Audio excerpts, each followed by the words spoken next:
नास्तिकता के संग पाखंड के खिलाफ जंग, नास्तिकता के संग पाखंड के खिलाफ जंग।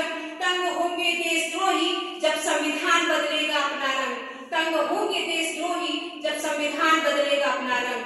नाम लेके संविधान का करते लोग बदनाम, सामने से प्रणाम और पीठ पीछे उल्टा काम। हाथ में संविधान और मुंह पे बंटवारे का ज्ञान, हाथ में संविधान और मुंह पे बंटवारे का ज्ञान। देखो लोग बढ़ा रहे हैं देश की शान, देखो लोग बढ़ा रहे हैं देश की शान। इस प्रांगण में उपस्थित माननीय गुरुजन और हमारे प्यारे भाई बहन, मैं आप सभी का अभिनंदन करती हूँ और इस प्रांगण में बोलने का अवसर देने के लिए आपका धन्यवाद करती हूँ। जैसा कि आप सभी जानते हैं कि आज पूरा भारत संविधान दिवस मना रहा है, क्योंकि आज ही के दिन 26 नवंबर 1949 को हमारा संविधान अंगीकृत, आत्मार्पित और अधिनियमित किया गया था। परंतु आज के दिन हमारे संविधान को लागू नहीं किया गया था। इसकी एक बहुत विशेष कारण है। सन 1930 में 26 जनवरी के दिन महात्मा गांधी के नेतृत्व में पूर्ण स्वराज की मांग की गई थी और उसी दिन लाहौर में रावी नदी के किनारे पंडित जवाहरलाल नेहरू जी द्वारा झंडा तिरंगा फहराया गया था। भारतीय राष्ट्रीय कांग्रेस ने भारतीयों से निवेदन किया कि संविधान दिवस को 26 जनवरी के दिन मनाया जाए। इसी अवसर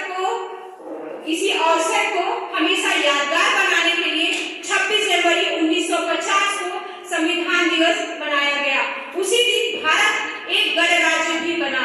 मैं भारत के संविधान के जनक को बहुत बहुत आभार व्यक्त करती हूँ कि उन्होंने ऐसा संविधान लिखा जिसमें सभी व्यक्तियों के लिए समानता, स्वतंत्रता और बंधुता सम्मिलित है। हमारा भारतीय संविधान, उसमें एक प्रमुख शब्द है लोकतंत्र। हमारे संविधान में लोकतंत्र का अर्थ है जनता का शासन, अर्थात हमारा संविधान किसी भी विशेष व्यक्ति के शासन से नहीं चलता। यहाँ कोई राजा राज नहीं करता है, यहाँ किसी विशेष व्यक्ति को कोई विशेष दर्जा नहीं दिया गया है, अर्थात यहाँ जनता ही शासन करती है। हमारा भारतीय संविधान लोकतांत्रिक गणराज्य है और गणराज्य से तात्पर्य ऐसी शासन प्रणाली से है जिसमें राज्य के सर्वोच्च पद पर जो व्यक्ति आसीन होगा उसका चुनाव आम जनता में से किसी भी व्यक्ति को चुनित किया जाता है, अर्थात यहाँ किसी राजा को राजा नहीं बनाया जाता है।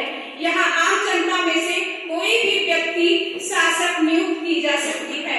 हमारे संविधान में डेमोक्रेसी शब्द इंग्लिश शब्द से आया था, जिसकी उत्पत्ति ग्रीक मूल शब्द डेमोस से हुई है, जिसका अर्थ होता है शासन, और उसमें क्रेसी शब्द जोड़ा गया जिसका अर्थ है शासन, अर्थात हमारा संविधान जनसाधारण का शासन है। हमारे संविधान पूरे विश्व का सबसे लंबा और लिखित संविधान है और मुझे गर्व है कि मैं उस भारत की बेटी हूँ जहाँ का संविधान लोकतांत्रिक होने के साथ साथ गणराज्य भी है। बाकी अनेक देशों जैसे जापान, ब्रिटेन की तरह हमारा संविधान लोकतांत्रिक राजतंत्र से नहीं चलता है। यहाँ सत्ताएं वंशानुगत नहीं चलती हैं। हमारे यहाँ सत्ता किसी विशेष व्यक्ति के हाथ में नहीं दी जाती है। आप देखेंगे कि जापान और ब्रिटेन जैसे देश राजतंत्र से चलते हैं। वहाँ लोकतंत्र तो जरूर है, लेकिन वहाँ राजतंत्र भी है। लेकिन हमारा भारत ऐसा नहीं है। हमारे भारत में जनता ही सर्वोच्च है, जनता ही जनार्दन है। तो मैं